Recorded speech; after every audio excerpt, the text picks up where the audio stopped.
Bienvenue au podcast Drôlement Inspirant. Aujourd'hui, nous allons voir ensemble comment réussir à changer nos croyances limitantes.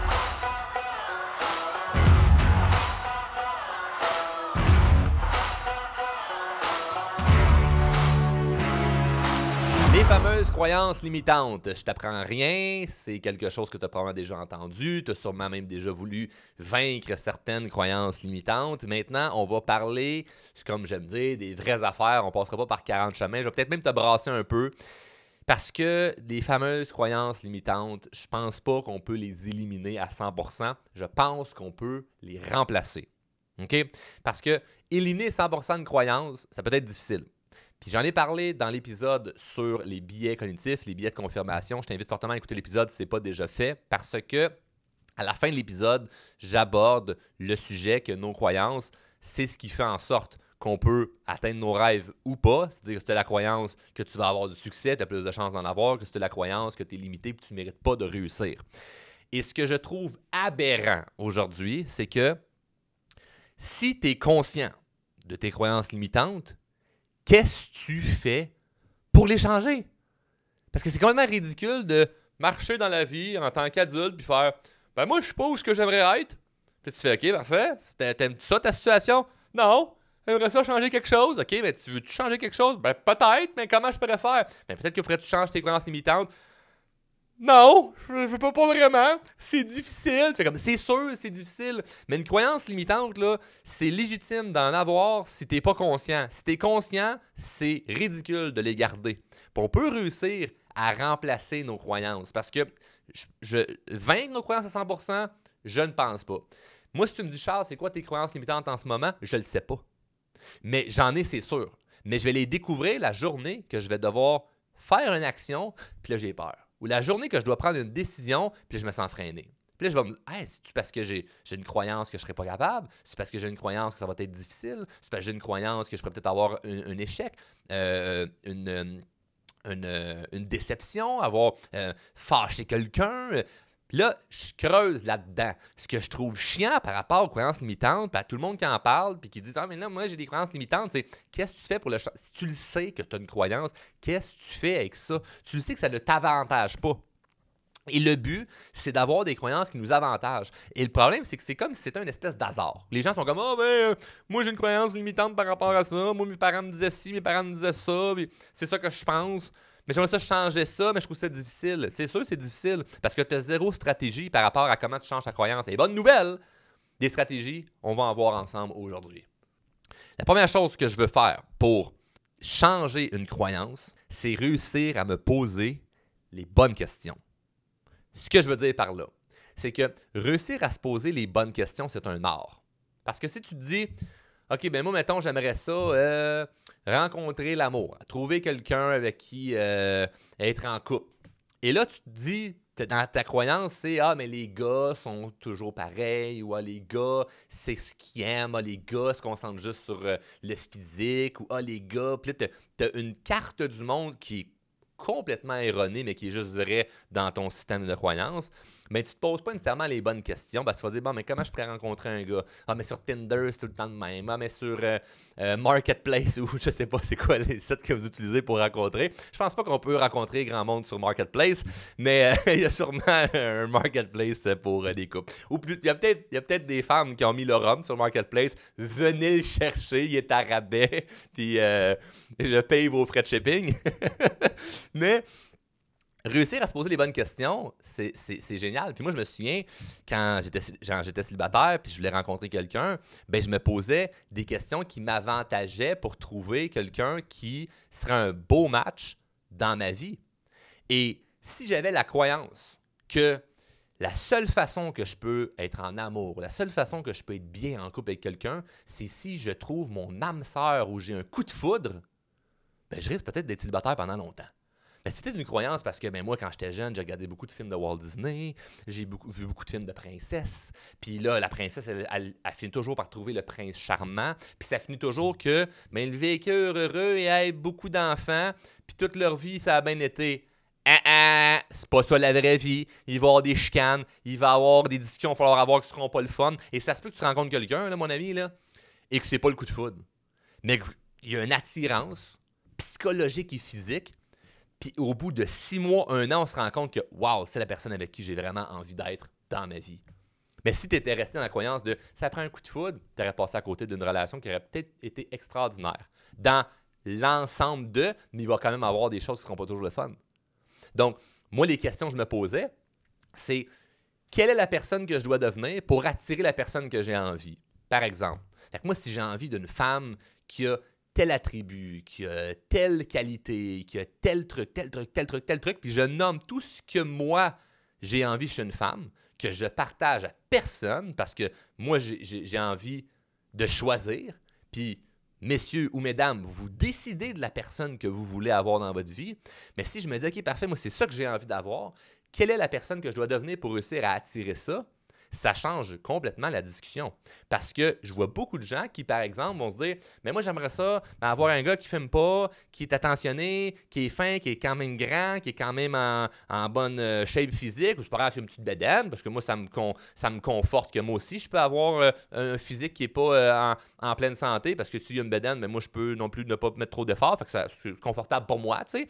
Puis j'aimerais ça un gars qui, quand même, il fait de l'argent, il a une bonne carrière, il veut des enfants, puis il est fin avec les enfants. Peut-être tu fais tout ce que tu demandes, Nancy, là, c'est bien correct.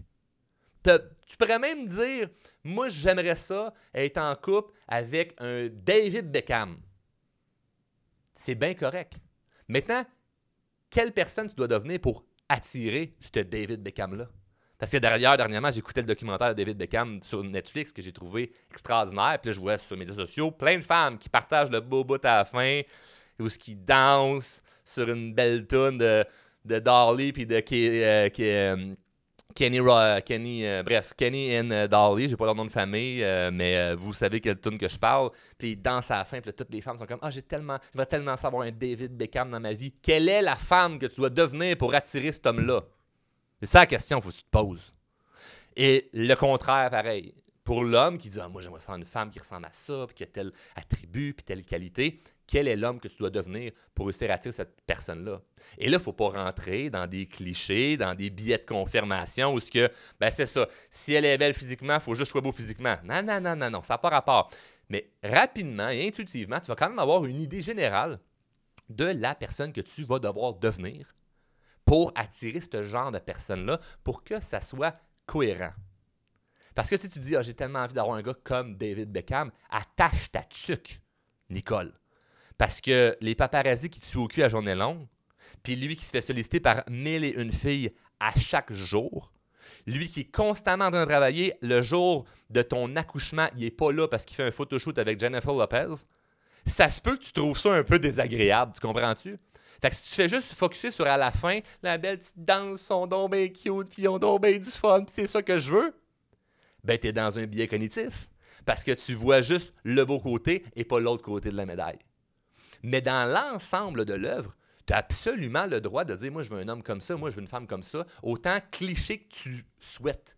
Et moi, dans la liste des choses que je me disais, j'aimerais ça qu'une femme ait ça, mais ne soit pas ça, j'ai absolument le droit. Et s'il y a quelque chose là-dedans, quelqu'un dirait « Ah, ça là, c'est misogyne ce qu'il a choisi ». Non, c'est parfait pour moi, à défaut que la personne, elle accepte et elle soit bien dans ce que moi je souhaite, puis qu'elle, ça soit naturel pour elle, et là, c'est un match parfait. Mais le problème, c'est qu'il y a beaucoup de personnes qui vont se mettre, par exemple, en couple avec quelqu'un, puis ils vont essayer de changer l'autre, puis changer comment l'autre y pense. Puis là, on se ramasse avec certains conflits. Et ça ne sera jamais parfait. Il va toujours avoir des ajustements, il va toujours avoir des nouvelles prises de conscience à prendre, des discussions, etc. Mais d'une façon générale, le but, c'est de se poser les bonnes questions. Et ça, je vous ai donné un exemple de couple. Mais ça peut être un exemple dans n'importe quoi d'autre. Fait que si moi, je me dis, Charles, je me pars une business, puis je veux faire 10 millions de chiffres d'affaires, quelle est la personne que je dois devenir pour faire 10 millions de chiffres d'affaires? Ben, je ne sais pas nécessairement, mais vite, il me vient quoi à la tête? La personne qui fait 10 millions de chiffres d'affaires, là, mettons dans mon industrie, là, c'est quoi ses habitudes de vie? C'est quoi les choses qu'elle fait et qu'elle ne fait pas? C'est quoi l'attitude qu'elle a le matin quand elle se réveille? Hey, juste là, il y a un grand changement de vie et d'habitude. Là. Peut-être que je suis vraiment pas sur la track pour me rendre là où ce que je souhaite. Fait que je me pose les bonnes questions pour arriver vers le résultat que j'ai envie d'avoir. Et des questions vont s'en poser plusieurs. Mais l'une que j'aime, c'est quelle est la personne que je dois devenir pour 3 petits points, puis tu remplis le après 3 petits points pour faire du sens dans ce que tu souhaites.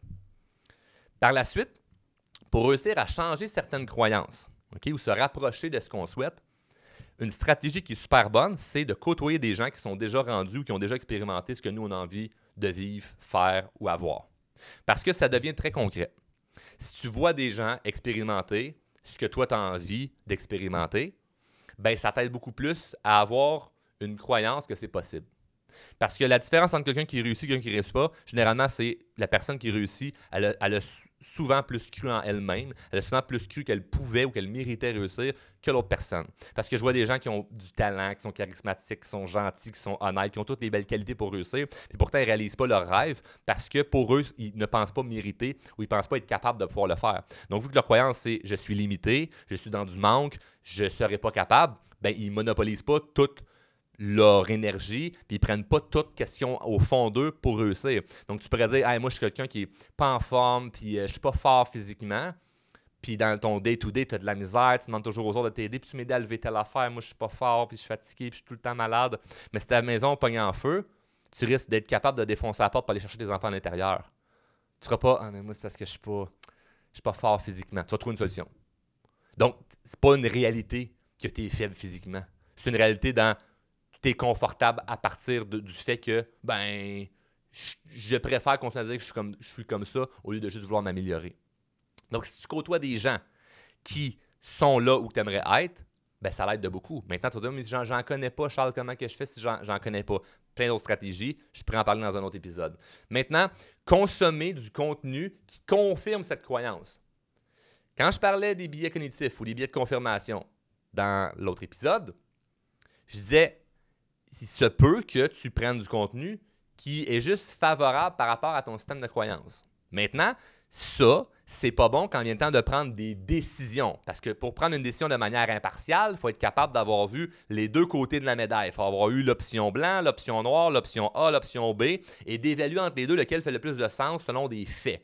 Cependant, si je le sais, que moi, j'ai envie, par exemple, d'être dans l'abondance dans ma vie et je consomme du contenu par rapport à l'abondance et ma vision de c'est quoi l'abondance d'une famille ensemble, unis, qui s'aiment dans l'amour, des beaux voyages, une maison propre, bien rangée, un beau bureau, des amis, des bons collègues, puis je consomme du contenu qui favorise cette abondance-là qui, moi, m'excite, m'allume et me donne envie d'aller beaucoup plus loin dans mes rêves, ben, je reste dans cette croyance-là que ben, c'est possible, puis c'est vrai, puis je l'expérimente, puis j'ai envie de. Donc, on est très influençable et le but, c'est de mettre de l'avant des choses qui vont peut-être pouvoir nous influencer de manière positive. Pas quand c'est le temps de prendre une décision, parce qu'il faut être impartial, mais quand c'est le temps de juste avoir un état d'esprit qui est plus favorable à nous aider. Donc, tes croyances, tu le sais si elles sont bonnes ou moins bonnes pour toi. Et tout ce que tu as à faire, si tu dis je suis pas capable d'éliminer une croyance limitante, c'est de la remplacer en se posant les bonnes questions et en consommant du contenu qui nous favorise là-dedans. Ça ne se fera pas un claquement de doigts, là. Ça ne sera pas facile du jour au lendemain. Parce que si je me suis fait répéter par mes parents pendant des années, c'est dur de faire de l'argent, c'est dur de faire de l'argent, c'est dur de faire de l'argent, puis je me dis, non, finalement, c'est facile de faire de l'argent, c'est facile de faire de l'argent, c'est facile de faire de l'argent. Dans ma tête, je me mens à moi-même, puis c'est pas vrai. Mais si je côtoie des gens qui sont dans une certaine aisance financière, puis j'écoute beaucoup de contenu par rapport à l'argent, puis de gens qui ont parti de rien, puis ont réussi à bâtir des fortunes, ça se peut que je me dise, ben, c'est possible. Puis si c'est possible pour eux, ben, c'est peut-être possible pour moi parce que je les vois, ils ont des défauts aussi. Ils ont d'autres croyances limitantes, eux aussi. C'est pareil, ils n'ont juste pas la croyance limitante que l'abondance financière, c'est pour les autres puis qu'eux ne le méritent pas. Moi, je pense que moi, je ne le mérite pas. Donc, ce que je fais, c'est que je continue de rester dans cette bulle-là et je m'isole dans ma bulle de pour moi, c'est difficile et pour les autres, c'est correct. Donc, si tu consommes du contenu que tu sais qui va te favoriser dans tes croyances, je trouve que c'est une belle stratégie. Maintenant, ça ne veut pas dire que tout ce que tu vas regarder, c'est de la vérité, mais c'est une stratégie pour t'aider. C'est la même affaire que avant que j'aille faire une conférence, en arrière de la scène ou dans le char en m'en allant, ben, je vais écouter des choses qui me motivent. Je vais écouter de la musique motivante. Pourquoi? Parce que rendu sur scène, je vais être dans une bonne énergie. Je ne vais pas aller écouter de la musique triste, de peine d'amour, puis du contenu sur comment ça va mal dans le monde. Pour après ça, penser que sur scène, je vais être performant, je vais être super bon parce que Moi, je suis au-dessus de tout ça, ce qui se passe, puis ce que j'ai comme information qui me rentre dans la tête. Fait que je me suis auto-manipulé à peut-être que c'est une journée de marde pour le monde entier. Peut-être que même dans ma famille, présentement, il y a des problèmes, des souffrances. Mais pour l'instant, je dois aller performer, je dois faire quelque chose. J'ai envie que mes croyances pendant 10 minutes, 1 heure ou une journée soient à ma faveur. Donc, ma croyance limitante que, c'est vrai, aujourd'hui, c'est pas une bonne journée où j'ai de la difficulté à m'exprimer quand j'ai pas une bonne énergie, mais il faut que je la switch. Il faut que je change ça. Donc, je dis pas que ça va changer 100% toute l'équation, mais si j'écoute du contenu ou que je me mets dans un état d'esprit où c'est plus positif, ça se peut-tu que ma journée soit plus positive? Fort probablement que oui. Ça va te changer les faits qu'il y a des choses qui vont moins bien? Non, mais ça change comment moi j'agis et comment moi j'agis, je parle, je communique et je prends mes décisions. Ça a un impact. Et si ça a un impact, peut-être que les faits éventuellement peuvent changer. Donc ça, c'est un point qui est super important. Et un autre point que je peux te mentionner, c'est le VRP. VRP, qu'est-ce que ça veut dire? C'est visualisation, répétition et prise d'action. Lorsque j'avais à peu près de 16 ans à au moins 22-23 ans, j'avais des audios dans mon téléphone cellulaire que j'écoutais à tous les jours. C'était des audios de 30-40 secondes sur des choses que je voulais me brainwasher.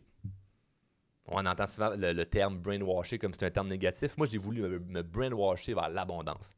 J'ai voulu changer toutes mes croyances limitantes en croyances propulsantes. J'ai voulu toujours mettre de l'avant des croyances qui allaient m'avantager. Et avant de faire quoi que ce soit, sortir de ma zone de confort, passer une entrevue, aller cogner chez quelqu'un pour le solliciter pour peu importe ce que j'avais à vendre, peu importe un meeting d'affaires, une rencontre amoureuse, peu importe, j'écoutais toujours ce même audio-là que je vais vous faire entendre pour la première fois. J'ai souvent parlé de ces audios-là dans des formations, mais je n'ai jamais montré quoi que ce soit. Les gens m'ont toujours dit « Ah, ce serait le fun que tu nous les fasses écouter. » Je les ai jamais fait écouter. Pour la première fois, je vais faire écouter un de ces audios-là. Ça vient d'un homme que j'admire beaucoup. Peut-être qu'il y en a qui ne l'aiment pas du tout. En Europe, il a été très controversé. Moi, c'est un personnage que je trouve qu'il y a eu 1001 vies. Moi, ça m'inspire quelqu'un qui est capable d'avoir 1001 vies et de réussir dans ces 1001 vies. Un homme qui s'appelle aujourd'hui, est décédé, s'appelle Bernard Tapie. Et durant une entrevue à un journaliste, il lui expliquait ceci. Vous savez la différence entre nous deux? Dites-moi. C'est que vous avez passé votre vie à raconter ce que font les autres. C'est beaucoup plus facile que de faire, vous voyez ce que je veux dire. Un peu le métier de journaliste. Nous, quand on fait des fautes, on fait des choses bien, on fait des choses moins bien. C'est le lot de tous les gens qui font des choses. Bon. Si je passais ma vie à les raconter, j'aurais toujours raison.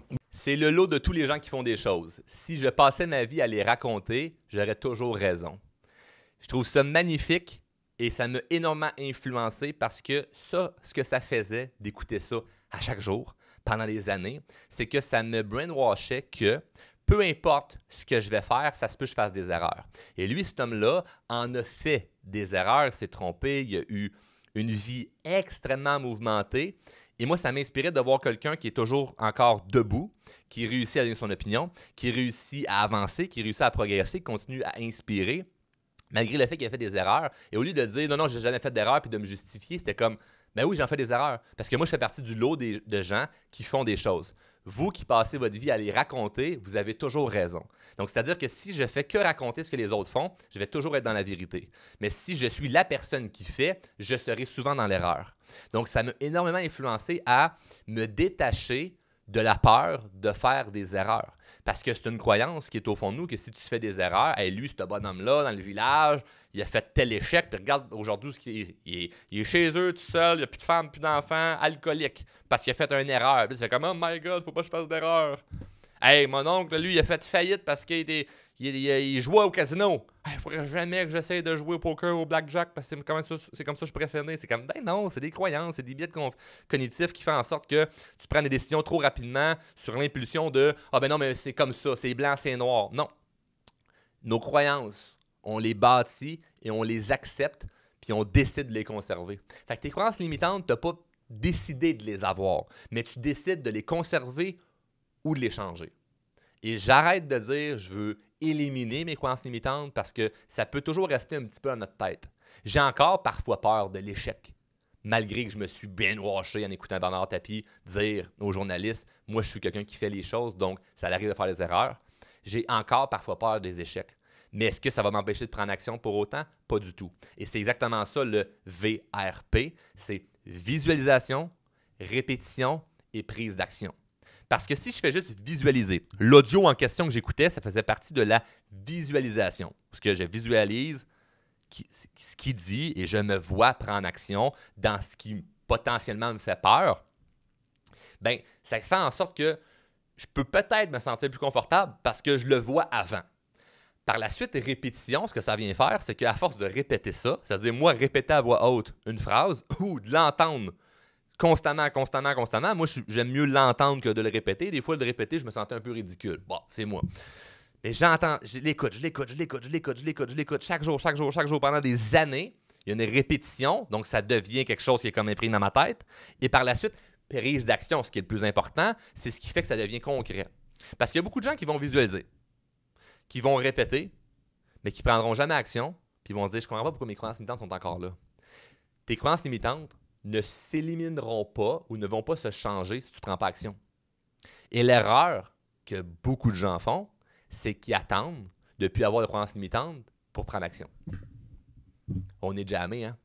On est dans un impasse. Gros trafic cérébral. Hein? C'est comme, je comprends, Charles, mais là, moi, je veux plus avoir de croyances limitantes pour après ça prendre action. Erreur, ça marchera pas, oublie ça, ferme le podcast, abandonne. C'est comme, accepte où ce que t'es, puis continue d'être dans une dissonance cognitive, puis de continuer à t'inventer que pour toi, ça ne fonctionnera pas. Puis tu vas juste encore plus trouver des raisons avec le temps que tu as raison de ne pas prendre action parce que pour toi, c'est beaucoup plus difficile. Parce que tu ne te poses pas les bonnes questions, puis tu ne veux pas changer tes croyances, ou plutôt tu veux les changer, mais tu ne te poses pas les bonnes questions et tu ne prends pas action parce que tu te dis, mais non, il ne faut plus que j'aille de croyances limitantes pour prendre action. Moi, si à ma première conférence, je m'étais dit, je ne suis pas bon de parler devant les gens, puis j'ai peur, il faut que j'aille plus peur pour prendre action puis aller parler devant les gens, j'aurais jamais fait de conférence, puis je serais jamais conférencier, puis jamais, je serais toujours en crainte avant d'aller sur scène. D'ailleurs, j'ai toujours encore des fois une petite trac avant de monter sur scène, ce qui est tout à fait naturel, mais ça ne m'empêche pas de le faire quand même. Et un jour, j'aurais pu zéro trac probablement parce que, je me répète la même phrase. Si je prends action, ça se peut que je fasse des erreurs.